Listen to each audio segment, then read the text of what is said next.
Perkenalkan, nama saya Rivian Sandi Anarki dengan NIM 121370033 dari Prodi Teknik Pertambangan ITERA Angkatan 2021. Pada video kali ini saya akan menjelaskan mengenai pertemuan hidrogeologi pada minggu ke-6 yang membahas mengenai penyelidikan lapangan. Penyelidikan lapangan dalam hidrogeologi tambang meliputi 6 aspek. Aspek yang pertama yaitu studi literatur, yang kedua yaitu kunjungan lapangan, yang ketiga yaitu survei lubang sumur, yang keempat yaitu survei geofisika, yang kelima yaitu investigasi pengeboran, dan yang terakhir atau keenam yaitu penilaian sumber air tanah. Mari kita bahas satu persatu.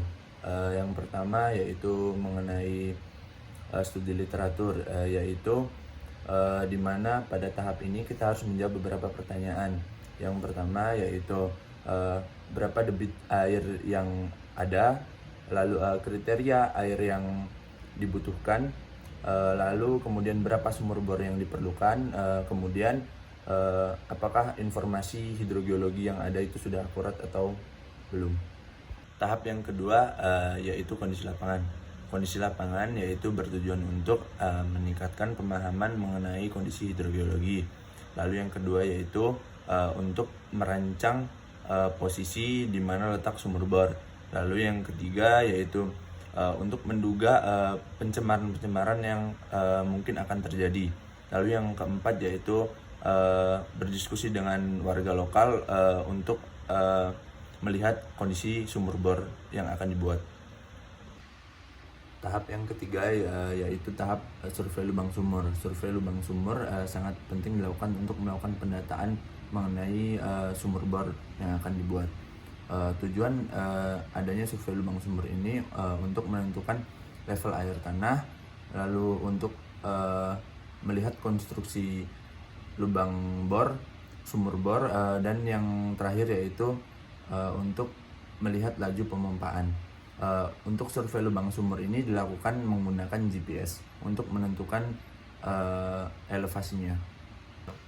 Tahap yang keempat yaitu tahap survei geofisika. Survei geofisika ini dilakukan menggunakan peta geofisika dan hidrogeologi dan akuifer air. Untuk pendekatan yang dilakukan yaitu pemilihan metode geofisika yang tepat, lalu melakukan penyelidikan.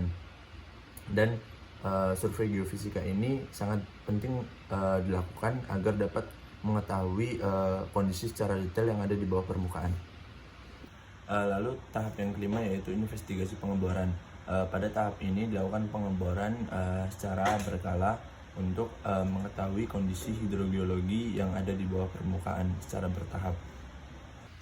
Tahap yang terakhir atau tahap keenam yaitu penilaian sumber air tanah.